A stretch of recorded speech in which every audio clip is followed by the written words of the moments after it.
안녕하세요. 오늘의 특별 게스트 짜란! 와! 오늘의 특별 게스트는 바로 모델, 프로 자치러, 개발자, 휠체어계 핵인싸. 정말 어렵게 모셨네요. 그녀가 오셨습니다. 박수! 혜미님 한번 자기소개 부탁드릴게요. 저는 김혜미라고 하고요. 저는 선천적 근육병으로 휠체어 이용하는 장애인이고, 그리고 현재는 삼성전자 개발자 하치스트 브랜드 앰베서더 3기로 활동하고 있고, 조금씩 영상을 올리는 유튜브 꿈나무 다양한 부캐로 살아가고 있습니다. 오, 엔잡너. 모델로 활동하고 계신 사진을 제가 몇 개 갖고 왔어요. 여러분이 모르실 수도 있으니까 엄청 멋지지 않나요, 여러분? 네, 이렇게 멋지게 아티스트 모델로 활동을 하고 계십니다. 장애청년의 이야기들을 한 개 한 개 들어보는 시리즈를 제작을 하고 있습니다. 일과 독립, 연애 썰까지 다채롭게 모시겠습니다. 채널 고정! 듣고 싶었던 이야기가 개발자라고 들었는데 샘송의 그녀, 샘송을 다니고 있는 개발자로서 듣고 싶었어요. 그래서 하나하나 제가 캐보도록 하겠습니다.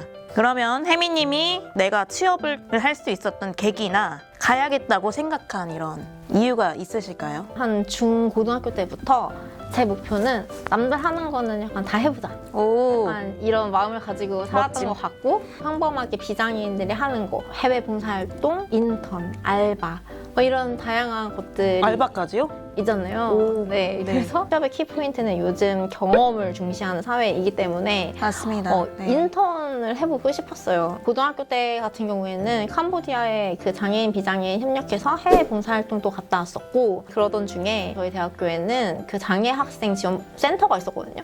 거기에 공지가 올라왔더라고요. 장애 대학생 인턴십 프로그램 삼성전자에서 하고 있다 라는 공지를 보게 됐었어요. 서류를 넣고 면접을 봤는데 기회가 저한테 온 거예요. 합격! 한 번에 번에. 능력자! 그래서 한 6주 동안 인턴십 프로그램을 했었어요. 그 인턴을 하면서 이제 샘송에 대해서 가야겠다라고 마음먹게 된 거죠. 아, 샘송을 가야겠다.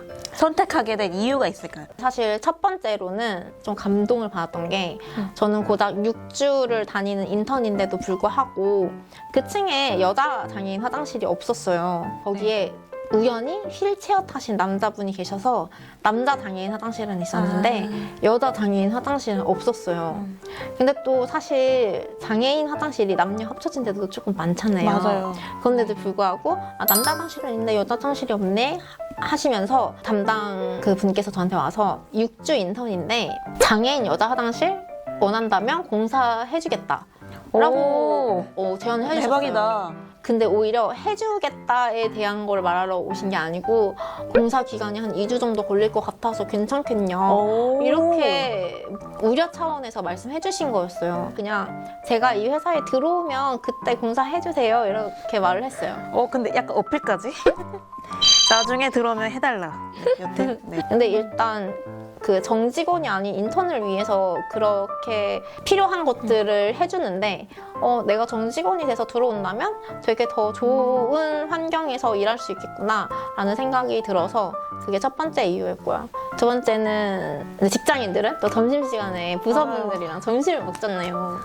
이게 진짜 되게 사소한데 되게 중요하거든요. 맞아요. 당시에 되게 밥을 되게 중요시 생각했는데, 대학교 4학년 때 스타트업 기업에서 일을 했었어요. 그리고 이제 제가 막내였기 때문에 점심마다 들어갈 수 있는 데 찾는 게 너무 힘든 거예요. 시켜 먹는 것도 한두 번이지. 그래서 나가서 먹어야 되는데 저 때문에 가던 데만 가게 되고, 그래가지고 조금 죄송하더라고요. 그래서 그런 기억들이 좀 있다 보니까 점심을 되게 마음 편하게 먹을 수 있는 데였으면 좋겠다는 생각을 했던 것 같아요.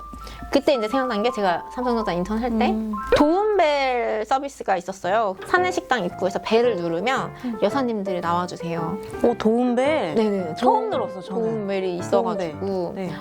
여사님이 오시면 이제 제가 선택해서 원래 배식 받는 시스템인데, 저 이거 받고 싶습니다라고 말씀드리면 제 테이블까지 식판을 갖다 주시고, 다 먹으면은 식판 그대로 두고 저는 이제 나가면 되고, 되게 편리하게 생활을 할 수 있더라고요. 오, 너무 좋은데요? 왜냐면 이게 항상 외식하면 어떡하지? 회식하면 어떡하지? 점심시간에 나는 또 어딜 가야 되지? 이게 되게 일 외적으로도 또 이런 사내 문화나 이런 걸 고려를 해야 되니까 이것도 너무 걱정이 됐거든요. 아, 누군가한테 왜 이런 걸 고민해? 라고 할 수도 있지만 이게 진짜 크거든요.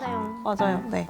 또 이제 취업을 했으면 또 일을 해야 되잖아요. 일을 할 때도 저는 또 굉장히 궁금하거든요. 예를 들어서 뭐 물리적인 환경이나 막내로서의 그런 역할들 진짜 사소하겠네요. 복사를 해요. 뭐 이런 걸 들어야 돼. 이랬을 때 뭐 이런 일들은 좀 어떻게 하고 계세요? 일단 저는 사실은 소프트웨어 개발하는 사람이어가지고 막 뭐 물리적으로 어떤 걸 옮겨야 되는 일이 많지는 않고 거의 드물어요. 그리고 그 복사 같은 경우에도 저희가 다 그 종이 없는 문화? 약간 이런 거여가지고 이게 너무 좋다. 복사 같은 건 하지 않아도 되지만 그래도 뭐 과자 같은 거를 뭐 서점에서 뭐 사와야 된다든지 이런 거는 그 총무하시는 분이 편한 막내를 데리고 가잖아요, 보통. 맞아요. 맞아요.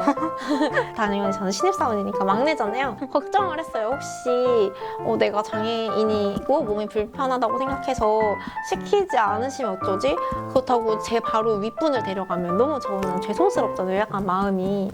근데 정말 편견이 없으신 분들이었어요. 어떻게 어떤 식으로요? 뭐 이런 거 사갈 거 있으면 네. 저를 데리고 가셔가지고 제가 이렇게 무릎 위에 이렇게 들고 같이 이렇게 선배님 따라가지고 들고 오기도 하고 이런 거 뭐 너무 좋다. 나눠줘야 되는 일 있으면 저보고 나눠주라 하면 제가 이제 막 나눠드리고 사실은 그런 것들이 조금 구성원으로서 인정해주시는 느낌이 들었고 그리고 사실 장애인으로 저는 평생을 살아왔고 태어날 때부터 몸이 불편했기 때문에 배려에 되게 익숙한 삶을 살았던 것 같아요. 내가 원하지 않는 배려까지도 포함해서 나도 충분히 할 수 있는 건데 아니야 혜민은 가만히 있어 우리가 할게 약간 이렇게 한다든지 아니면 사람들이 많을 때 어디 문 열렸나 내가 보고 올게 막 이러잖아요. 맞아요. 사실 내가 더 빠른데? 맞아요.